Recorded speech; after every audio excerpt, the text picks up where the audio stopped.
Peugeot 15 жылғы 1.6 объем. Бұда гидрокомпенсатор тұр.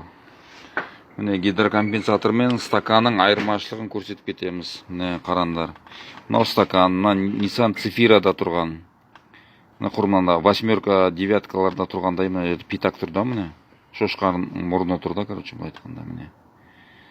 Питачок. 5 тиын ғой. Міне, короче, мынандай стакан.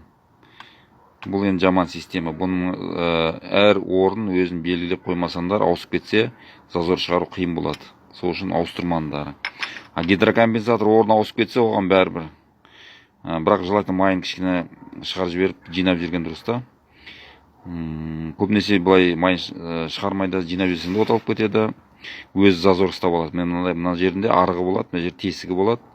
Давление май кіріп, мына гидрокомпенсатор өз зазор ұстап алады.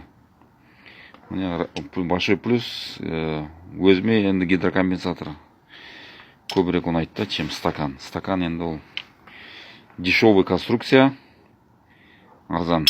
Мынау енді кішкене дорогой конструкция.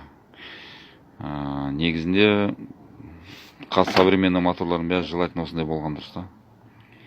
Гидрокомпенсатор болған дұрыс. Көп басыңды ауыртпайды. Мынамен көп проблема болады. Көбісі шашуын шашып тастайды. Жинар кезінде басын қасып, ауысып кетіп, клапан зазорлары кетіп қалып.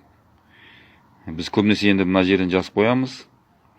Есептеп, ішінен де жазып қоямыз. Кейде мына өшіріп қалады. Сол кезде мына ішіндегісі қалып қалады.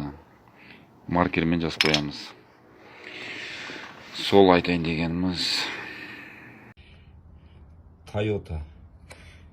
Мақтаулы Toyotаның дешевый конструкциясы. Стакан, так, жону керек мынаны. Мынандай немен жонасыңдар. Осын жеп көрем осыны. Лучше гидрокомпенсатор болған дұрыс та. Как BMW, Mercedes, Audilарда, Volkswagen'дерде бұрын шығып кеткен ғой гидрокомпенсатор. Осындай түрінде ғой. Так что енді өйстіп жонамыз, қараңдар. Будем мясо кушать.